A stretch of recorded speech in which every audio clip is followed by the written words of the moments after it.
Hello and welcome back to another episode of Put to Practice Cooking. Today we are going to be making a seasonal vegetable paella. This is kind of a whole thing, part of there's a local winery where I am, and it's called Europa, and they have this gift box thing called Europa Table. Every 3 months they charge me and they get this whole box, has a good chunk of the ingredients. This one was last box, and it came with this nice paella pan. Unfortunately, we're not going to be using this because I'm not sure how well it will do with the electric stovetop, so I don't want to accidentally damage it, but we will plate the paella once we're done in there. So we got that. And then this also came with a porcini mushroom olive oil, which I got made pretty good. We're going to be using it in the basically the pan frying part for some of the vegetables. Also came with a paella blend of seasoning. Obviously, this one's more of a local one, but down below I'll make sure to include a similar one that you could buy or you can find in a store or something. Then also some per kilo peppers. Should be interesting. I mean, this is all a Spanish dish, so it's really good. And then we got white asparagus, and then the special type of rice, and also a paella spoon, but I'm not sure I'm going to be using that. Yeah, so also with the recipe, I'm doing a slight difference. I'm going to add some chicken into it. I have a second pan where I'm going to use some of the porcini mushroom just to do it up with a little salt and pepper. Nothing special with that. Obviously, you can skip that if you prefer want to be more vegetarian, but for me, I'm just doing chicken. So yeah, so we will get this started, and I'll see. Oh, actually, one thing I want to do beforehand. This recipe does call for saffron. If you don't know, saffron is the world's most expensive seasoning. Literally, they literally have these small little strands. That is all I'm using. I think that's about like 20 of them. If you don't know, they're literally just little I think they're the stamens or little extra things that come off the thing. You just pluck one and that's it. So I'm going to be putting all of this in my little motor and pestle, grind it up, and I'm going to throw it in afterwards. But to be honest, you got to be careful. Yeah, as I said, very soon. I think the jar I got has I think it was about like 23 bucks for maybe 100 strands maybe ish. I don't know the exact total, but hey, well, I'll see how much I'm going to be using this. So anywho, so we'll see in a second once we get to the pan stage. All right, so we are here. So now what we're going to do is put in our onions. Oh, sorry, wrong one. Onions, garlic, and bell peppers. Put into here. We'll put the olive oil in there. Then turn that both down a little bit. We're also gonna put some olive oil in here for the chicken. So let's go with the go you first. So.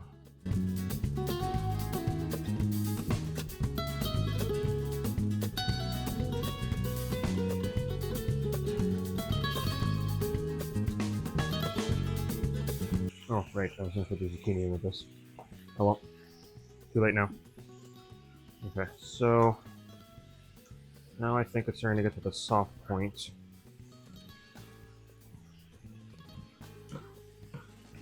Okay. I was also supposed to add the zucchini because I guess in the recipe it calls to grill them. So I'm just gonna throw that in there right now. Let them let them soften a little bit before I add in the next part. Okay. Next thing is the canned tomatoes.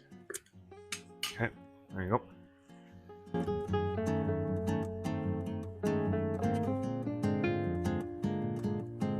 Definitely looking interesting. To be honest, it kind of reminds me of my ratatouille a bit, but that I tried, but at one point, but obviously not exactly the same.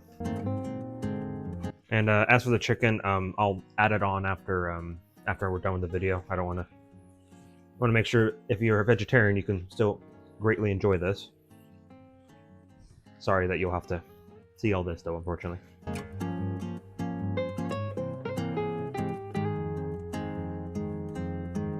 So you put in the rice and the seasoning. I put the saffron already in the seasoning, so we didn't have to do it. So in there.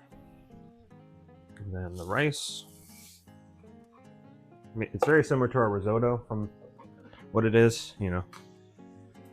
So many people kind of would think the same thing at all times, you know. What's the old saying? Everything's been done once, so, you know, everyone kind of copies their own thing. Same thing with like kind of similar thing with dumplings, you know, like everyone has their own version of dumplings. You got like pierogies and bao buns and all that kind of thing, so they're all essentially dumplings. So we're going to be starting with 2 cups with this, but to be honest, this recipe calls for 6, but it says as needed, so I think it's a bit too much in my opinion. But I'm going to turn up the heat a little bit because after we got that in there, I want it to get to a boil. Once we do that, we then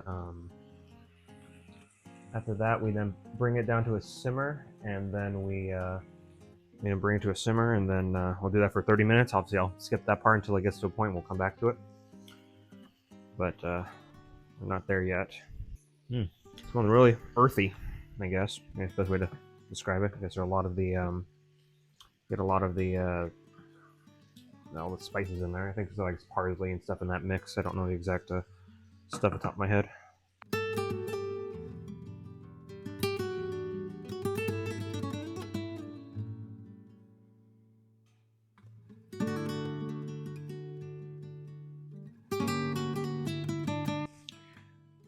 I gotta say, this does look much better. They did have, I think, the last Spanish dish that they had was like some kind of fish dish. Okay, it's already boiling, so now we're going to.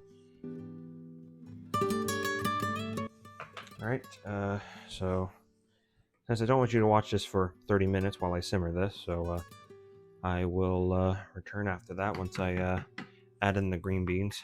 I'll be about like 25 minutes in, so I will see you in a bit. All right, we are back. It's gotten really, really reduced now. So now at this point, we are going to be putting in our green beans. Just got a can, drained it out. So we're gonna put that in there for the remaining 5 minutes and let that stir. Oh, come on. Okay, that's good. All right, stir that in there. We're gonna cook that for additional 5 minutes. Afterwards, we'll put in the remaining ingredients. It's definitely looking really good, and with all this stuff in there, I mean, it's definitely a lot of vegetables. It's definitely what most people nowadays don't eat as many vegetables as they should, so definitely going to be good for me for a little bit. Really got to start using more of this stuff in my recipes. That'd be very good. So afterwards, once we get to the point while we're waiting, we're gonna be putting our hold on, I don't know how to pronounce it here. Let me get we're putting in these peppers. I don't know. I guess they're a Spanish type of pepper or something. I'm guessing because it's a Spanish dish. But chop some up. We're gonna put that in there on top after we're all done. And then once we get to that point, and then also our white asparagus I already chopped off as well. And then some peas, nothing special. They were frozen peas, and I put them in the fridge overnight so they de-thawed. So we're gonna put that right on top, and then we're gonna put a towel on top of this after we're done and take it off heat. Let it air for about like 5 minutes, according to what it says. It calls for lemon wedges. I don't really want to do that. If you want to try that, because I'm not sure if I showed it the camera right, but this is what it's supposed to look like. So with all that on top, you're not even supposed to squeeze it or anything, so I just feel that that's kind of not needed. Also, you can add some parsley. I forgot about that. I might do that though. Oh yeah, since I already have this out, I'll show you what I had to use these for. So these are the saffron threads, as I told you earlier. So you got these little like bottles in there, and like I don't know how many exactly. One of them I kind of about halfway emptied, and there was about 20 strands, so maybe like 80 to ish strands. So yeah, just parsley flakes I'm gonna put on top after we're all done.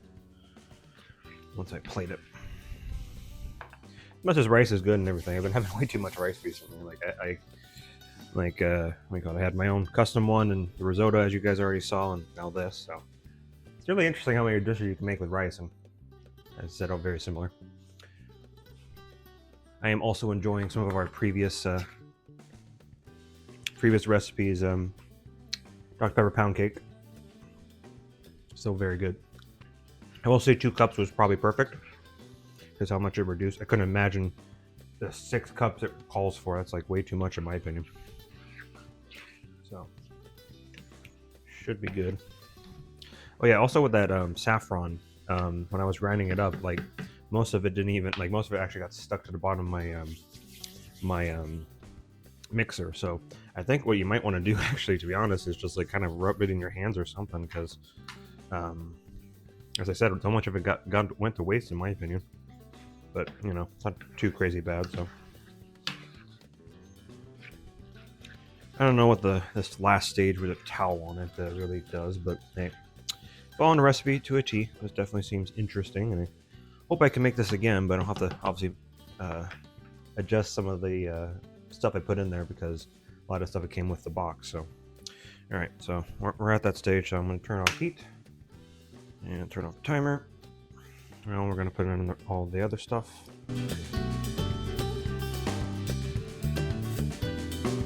Okay, so we got to that stage. All right. So I'm actually using one of the towels that I got from the previous box. So just gonna do that, and then I will see you in 5 minutes. All right, we are back. So this is our paella, or whatever it's properly. I think that's right, but yeah. So let's give this a try.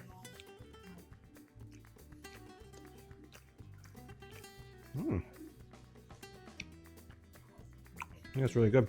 Probably just need to add a little bit of pepper and whatnot, but other than that, really good. Get all the, like as I said, very earthy. You get all the herbs and spices in there, and then you get all the vegetables and the rice.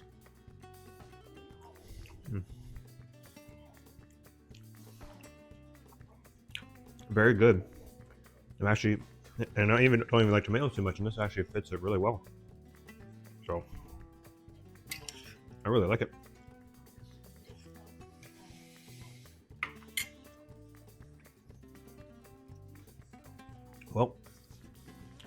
Well, I think, to be honest, I didn't really need the chicken, but I'm going to add some chicken because I need protein for the week. So I'm going to eat this for the next couple days. So otherwise, thank you for tuning in, and hope your day is good, and hope your paella turns out as good as mine. Have a good day.